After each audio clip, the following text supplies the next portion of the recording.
आज हमारी हिंदी आशुलिपि की तीसरी क्लास है। हमने अपनी पुरानी क्लास में देखा था सरल व्यंजन बनाना और वक्र व्यंजन बनाना। आज हमारी क्लास है, उसमें हम सीखेंगे व्यंजनों को मिलाना। व्यंजनों को मिलाना मतलब दो व्यंजन कैसे मिलते हैं, कौन सी दिशा से मिलते हैं, वो आपको ध्यान रखना है। सबसे पहली बात ध्यान देंगे हम देखेंगे सबसे पहले सरल व्यंजनों को बनाना। सरल व्यंजन से सरल व्यंजन और साथ में सरल व्यंजनों के बाद में हम वक्र व्यंजनों के भी साथ में जोड़ना सीखेंगे। सबसे पहले हम सरल व्यंजनों को चालू करते हैं। मैं एक व्यंजन को बताऊंगा, बाकी इसके जो वर्ग हैं तो आपको बाकी वर्ग आपको बनाने हैं। आपको अपनी नोटबुक में, जो मैंने आपको पहले बताया था कि आपको नोटबुक में व्यंजनों को लिख लिख के प्रैक्टिस करनी है। तो आइए चालू करते हैं हम। सबसे पहला जो हमारा वर्ग आ रहा है वो है हमारा प वर्ग। एक सरल व्यंजन है और वो बनाता है 120 अंश का कोण। तो हम सरल व्यंजनों के साथ सरल व्यंजन को जोड़ते हैं। तो सबसे पहले आ रहा है हमारा प, जो हल्का होता है। इसके साथ में हम जोड़ रहे हैं प के साथ में प, तो व्यंजन क्या हो जाएगा, बड़ा हो जाएगा। उसके बाद में हम जोड़ेंगे प के बाद में क। अब प ऊपर से नीचे आता है, अधोगामी व्यंजन, और क क्या है हमारा, बाएं से दाएं जाने वाला व्यंजन है जो अग्रगामी कहलाता है। तो दोनों एक साथ जुड़ गए। उसके बाद में प के बाद में हमने जोड़ा च। च का काम क्या है, ऊपर से नीचे आना, दाएं हाथ से ऊपर से नीचे आना। तो प के बाद क्या बन गया हमारा, च। प के बाद में हमने बनाया र। र का काम क्या है, ऊर्ध्वगामी, जो 30 अंश का कोण बनाता है और सरल है। तो प के बाद हमने बना दिया र। तो ये क्या बन गया हमारा, प और र। एक व्यंजन और बनेगा हमारा। मैंने प बनाया और उसके बाद में ट बनाया। ट का काम क्या है, ऊपर से नीचे की तरफ आना। तो मैंने प का निर्माण किया, फिर उसके बाद में मैंने ट बनाया। तो ये क्या बन गया हमारा, प के साथ में ट। तो इस प्रकार से हमने प वर्ग के साथ में सरल व्यंजनों को जोड़ दिया। प के साथ में प के साथ में क, प के साथ में च, प के साथ में र और प के साथ में ट। उसके बाद हम देखेंगे वक्र व्यंजनों के साथ में। तो प के बाद में क्या जुड़ गया हमारा, म।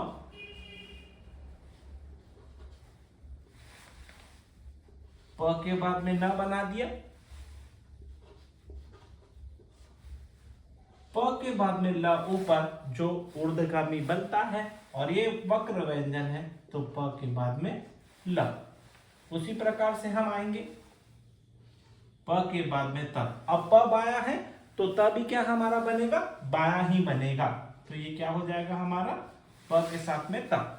जब भी हम व्यंजनों को बनाएंगे तो ध्यान रखेंगे कि हमें व्यंजनों को लाइन पे लाके लिखना है। उसके बाद में व्यंजन या तो ऊपर जा सकते हैं या तो नीचे जा सकते हैं या तो बाएं से दाएं जा सकते हैं। सबसे पहला व्यंजन बनाएंगे तो हम उसे लाइन पे लिखने की कोशिश करेंगे। और एक महत्वपूर्ण बात यह भी है कि जब हम व्यंजनों को जोड़ेंगे तो ध्यान रखेंगे कि जब तक वो पूरे नहीं बन जाते, दोनों व्यंजन जुड़ नहीं जाते, तब तक आपको अपनी पेंसिल की गति को नहीं रोकना है। उसके बाद प के बाद हमने प बनाया और श भी बना दिया। तो क्या बन गया ये हमारा, प के साथ में श। उस प्रकार से एक और हमने प बनाया और व बना दिया। थोड़ा सा रुक के, तो ये क्या बन गया, प के साथ में व। उसी प्रकार से हमने प बनाया, उसी के लाइन में वापस और यह बना दिया। तो क्या बन गया ये, प के साथ में या। उसी प्रकार से हमने प बनाया और एक वृत्त बना के ऊपर से क्या बन गया हमारा, प के साथ में प। इस प्रकार से हमने प के साथ में सरल व्यंजनों को जोड़ा और प के साथ में हमने वक्र व्यंजनों को जोड़ा। इसको नोट डाउन करेंगे।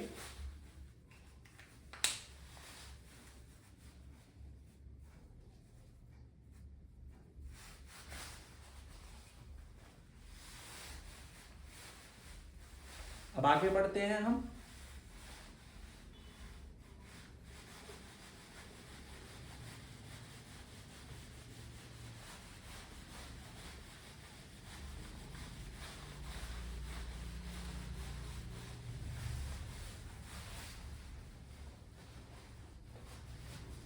अब हम आगे बढ़ते हैं।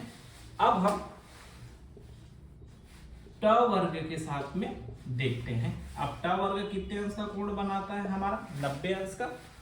पहले ट हमारे सरल व्यंजन की श्रेणी में है।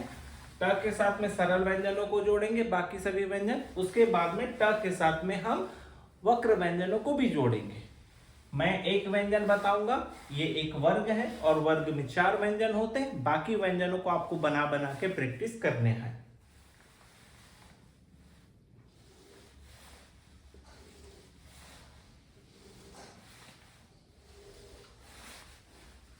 तो ट हमारा कैसा व्यंजन है? अधोगामी ऊपर से नीचे आने वाला। मैंने ट के बाद में प को जोड़ दिया। प क्या होता है हमारा? बाएं हाथ से ऊपर से नीचे की तरफ आता है। तो ये क्या बन गया आपका? ट के बाद में प। ट के बाद में मैंने ट को जोड़ दिया। ट के बाद में मैंने च को जोड़ दिया। च हमारा दाएं हाथ से ऊपर से नीचे की तरफ आता है। तो ट के बाद में क्या हो गया हमारा? च। अब ट के बाद में मैंने क को जोड़ दिया। ट बना और क बाएं से दाया बना। तो ये क्या हो गया हमारा? ट के बाद में क। एक व्यंजन और हम बनाएंगे। ट के बाद में र। ये ट और र, ये हो गए सरल व्यंजन की श्रेणी। अब हम इसको वक्र व्यंजन में बनाएंगे। तो ट के बाद में म, ट के बाद में न,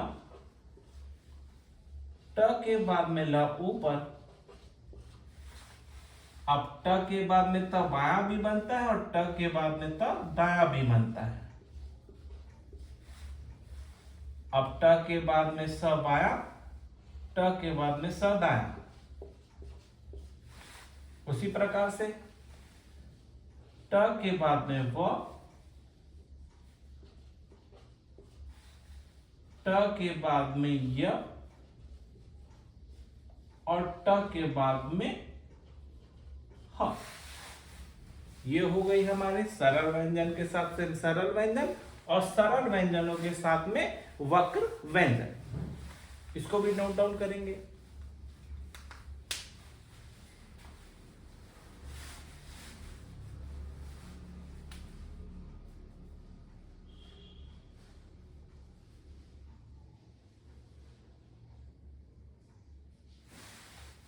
आगे बढ़ते हैं।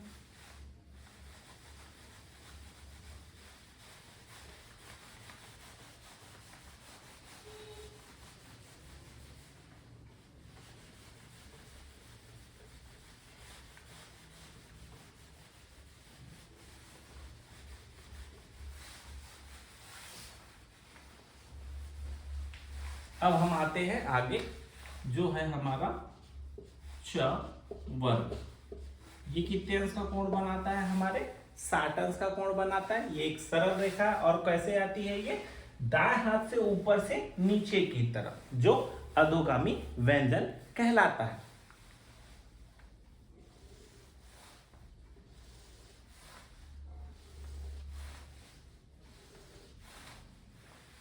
अब च बनाते हैं सबसे पहले हम। ये हमारा हल्का व्यंजन है च। च के साथ हमने क्या बना दिया? च। च के बाद हमने क्या बना दिया? क। च के बाद में हमने बना दिया प और च के बाद में हमने बना दिया ट और च के बाद में हमने र बना दिया। खासकर ध्यान देंगे सभी बच्चे कि जब च और र बनाते हैं तो च क्या काम करता है? ऊपर से नीचे, और र क्या काम करता है? नीचे से ऊपर की तरफ। इसको बनाने में गलती नहीं करेंगे। बच्चे ज्यादातर इसको बनाने में बहुत गलतियां करते हैं। आगे, अब ये तो हो गए सरल व्यंजन की श्रेणी। अब हम इसके साथ में वक्र बनाते हैं। तो च के बाद में म, च के साथ में न। अगर आपसे बनाने में ये दिक्कत होती है तो हमने एक नियम देखा है कि हम म को काट के न बना सकते हैं। तो च के बाद में म बनाया और इसे काट दिया तो वो क्या हो जाता है? न। तो च के बाद में न हम ऐसे भी बना सकते हैं। उसके बाद में च के बाद में ल, च, अब ध्यान देंगे जब हम च बनाएंगे तो च के बाद में त क्या हो जाएगा, दाया, क्योंकि च क्या है हमारा दाया, तो क्या बन जाएगा ये च के बाद में त, और च के बाद में स भी क्या हो जाएगा, दाया हो जाएगा। उसी प्रकार से च के बाद में व, च के बाद में य, और च के बाद में ह। इसे अच्छे से कर लेते हैं। तो ये हो गया हमारा च वर्ग के साथ में सरल व्यंजन और वक्र व्यंजन। इसे भी लिखेंगे।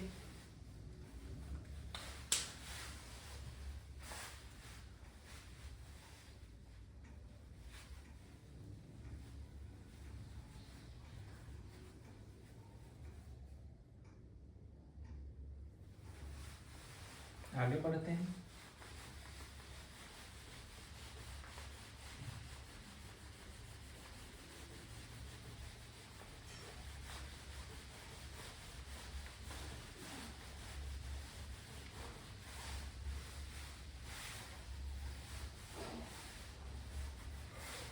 अब हम अगला व्यंजन आ रहा है हमारा र। ये कितने अंश का कोण बनाता है, 30। ये वर्ग नहीं है, ये सरल व्यंजन है जो नीचे से ऊपर की तरफ जाता है, और नीचे से ऊपर जाने वाले व्यंजन को हम क्या कहते हैं, ऊर्ध्वगामी कहते हैं। तो ये भी देखते हैं बनाकर।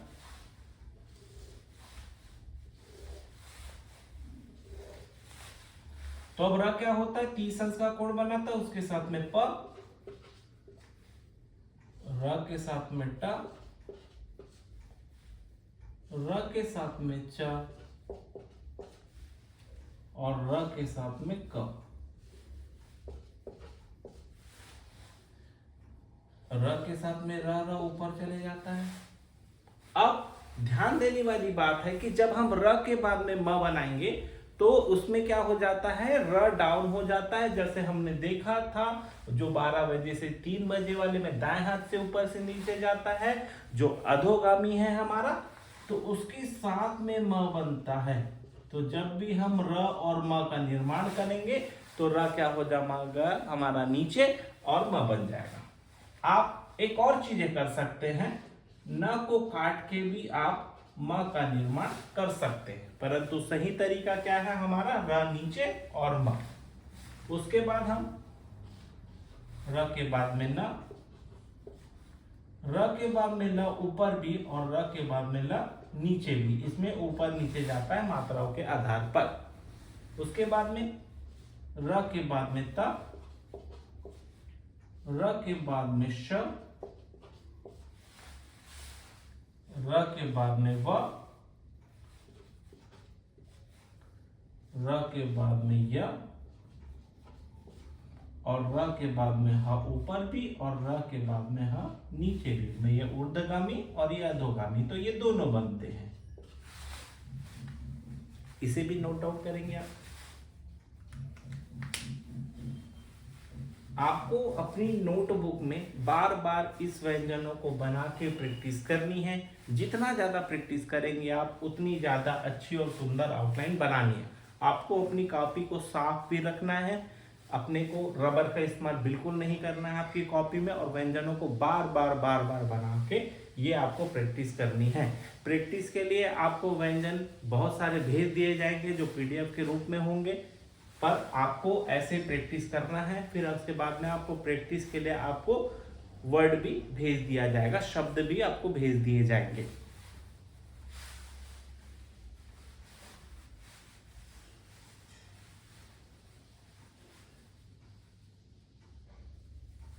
अब आगे बढ़ते हैं थोड़ा।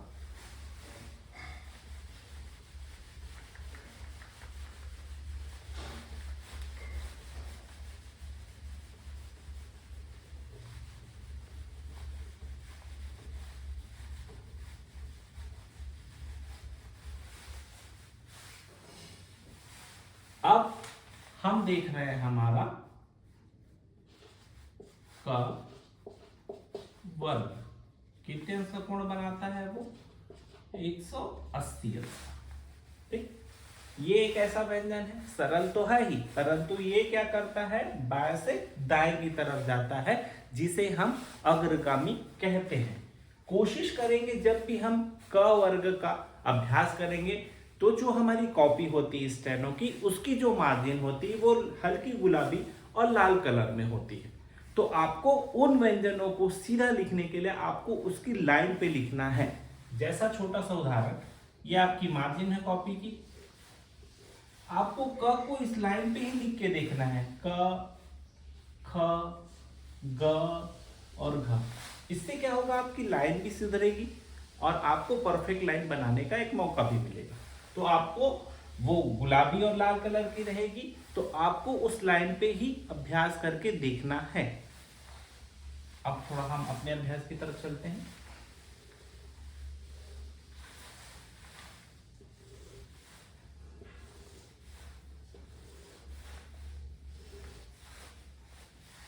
अब हम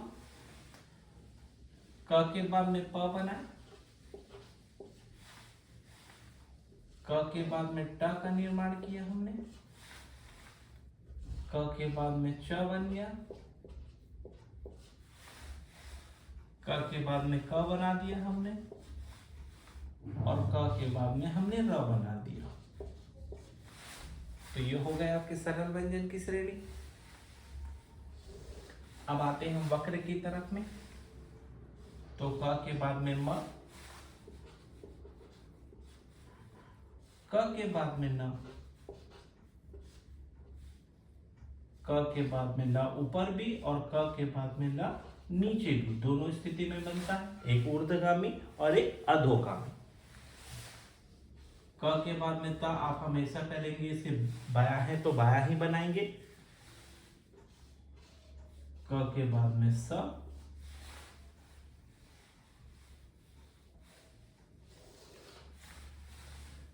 क के बाद में व, क के बाद में य, और क के बाद में ह को हम हमेशा अधोगामी ही बनाएंगे।